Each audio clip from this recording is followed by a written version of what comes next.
Hey everyone, my name is Ethan Lee Chalk, and welcome back to episode 2 of The Next Big Thing. I'm with Zarlie. How are you doing today? Hi, good, thank you. Hopefully you're not too tired at the moment. Yeah, no, I'm all good. I have a sleep in before school, so we're going good. So what was the feeling like when you were selected in the under 18s All-Australian squad? I guess I was just really ecstatic and really honored to be recognized for such a team, and that's probably the closest thing that AFL will get to an international team. So that's pretty cool to be recognized for that. And obviously, there are some really great players in that. So to be able to say I'm one of them, I think that's a really cool thing to do. And you've only been playing for a short time as well, haven't you? Yeah, I've been around it for a long time, like just kicking the footy with my family. But yeah, only last season was when I played an actual season. And I saw that you have a strong soccer and cricket career as well.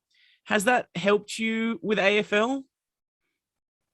Yeah, definitely. I think especially soccer, like one thing you learn in one code, you're able to adapt it and implement it into the other. So they just complement each other really well. And not too much with cricket, but yeah, mainly with soccer and footy, they definitely can go toe to toe. And if all was well between all three sports, would you do kind of like Elise Perry? Would you play in the different codes?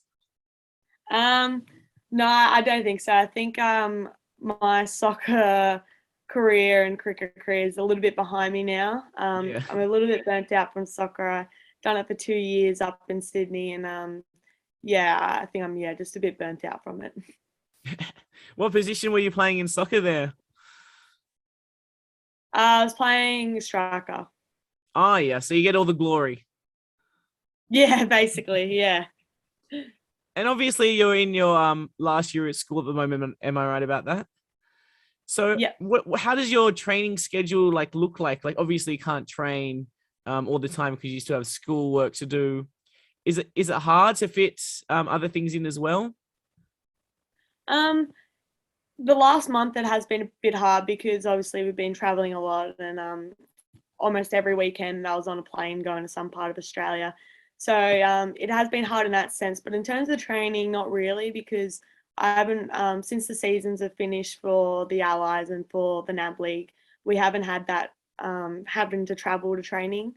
So, and it's just local training here. And I don't usually go to that. I usually just go to the gym and do my own stuff out on the footy field. So I kind of just pick when and what I do and what times I go down. So if I'm obviously packed with schoolwork, then I just won't go and I'll go to gym. And do you have like friends or family members like helping you? Yeah. Usually I drag one of my family members down to kick the footy with me. Lately it's been my sister and my dad. So, but yeah, I can conjure up any of them. I just send them a quick message and they're there. They, So, they don't struggle getting up early in the morning or staying up? no, if it's early in the morning, I don't. Yeah, I don't usually take them because, yeah, they wouldn't agree to that. That we're not early morning people in this house, so yeah, they wouldn't agree to that. Yeah. And obviously, going into the like it's nearly the 2022 draft like time. What is it like being one of the top prospects? Um, well, obviously, it's another honor to be recognized as that, but I don't think like if anything, I just think it adds a little bit of extra pressure that isn't really needed. Like, especially with how the draft's going to look this year, I don't think that anywhere where they rank people is going to reflect where we're going to go. So I haven't really thought too much about it, and yeah, and I'm just waiting for that draft. It's going to be a good season because the AFLW is expanding rapidly at the moment. Mm. Are you hoping to get picked up by the Hawks? Um, that'll definitely be the best case scenario, but the likelihood of that happening is very slim. So I haven't really, thought too much into it, and hopefully, like it just comes as a surprise if I do get picked up by them. But yeah, I haven't really thought too much about that. So you played for the New South Wales and Allies, and but you're from Victoria. Can you explain to me like how that worked? Yeah, so I'm on the border. So I'm in Albury, which is just on the border of New South Wales, actually. Oh, okay. And our neighbouring town, Wodonga, is in Victoria. So I could have got an exemption, I'm pretty sure, and done big country, but I just stuck with allies, and I had a few friends up there doing it. And I've also done giants there, and so I Yeah. knew like a little bit of coaching staff and the girls that were going to be in it. So I just chose to do that instead. Did you verse any of your mates as well?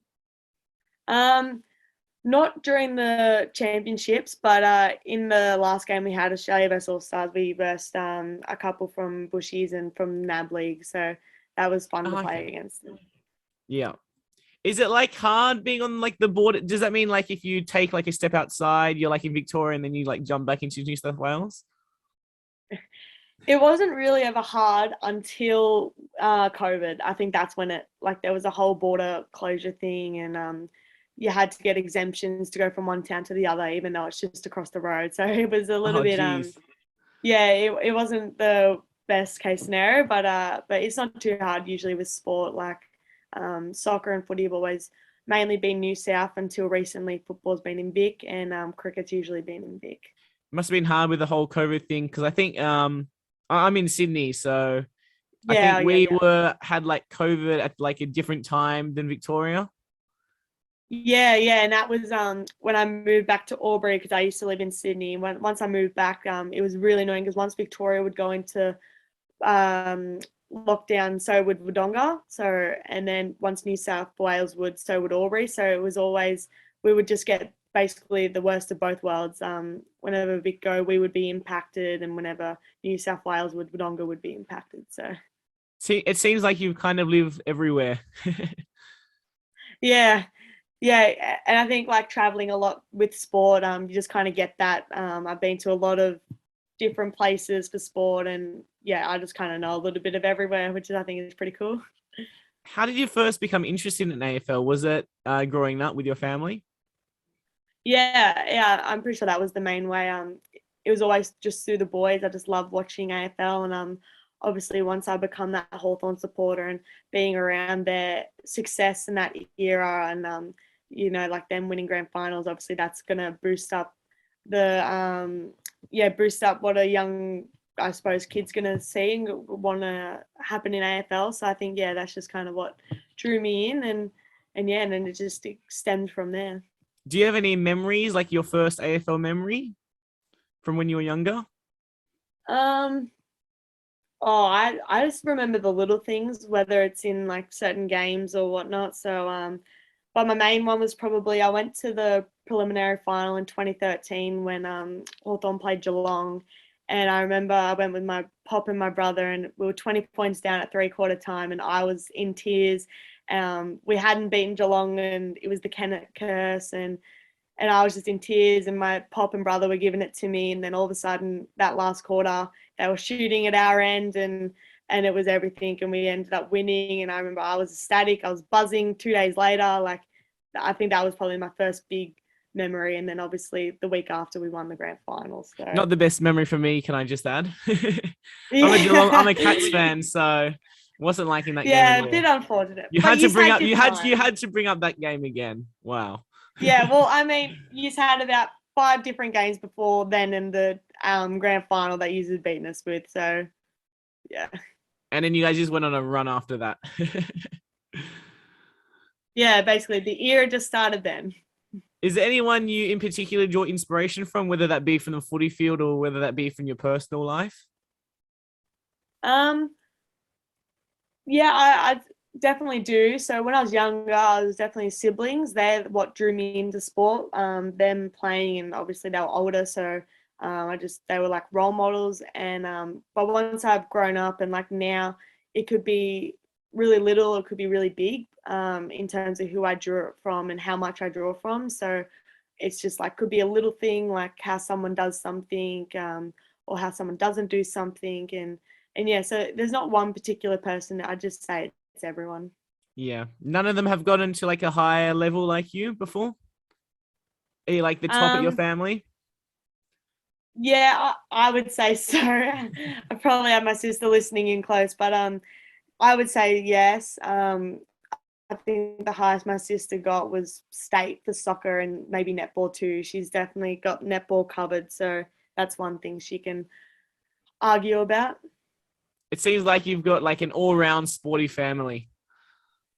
Yes, definitely. Growing up in the country, you learn to do that, and yeah, there's probably about hundreds of different families like us in the country.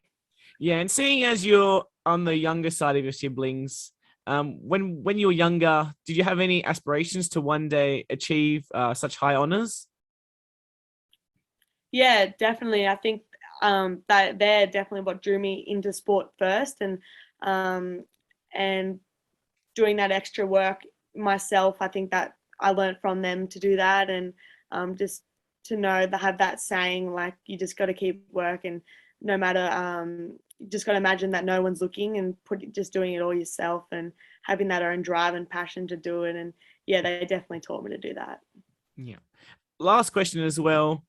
What advice would you Yeah. give to any younger girls who are hoping to become AFLW players or soccer players or even cricket players when they're older, seeing as you've played all three of them? I think just to have a balance in life, I think that's the best case. Like, once you start to play a sport and you start to fall in love with it, it's really easy to fall out of love with it too. And I think that's what I've done with soccer and cricket, because they just both, I prioritize them over family and friends. And I think that if I had to balance it a little bit better and had of, and yeah, just change my priorities a bit, it would have, I don't know, been better. And I think that why I love AFL so much is because I haven't had to really choose between it and family. Like my family is AFL, and the other way around too.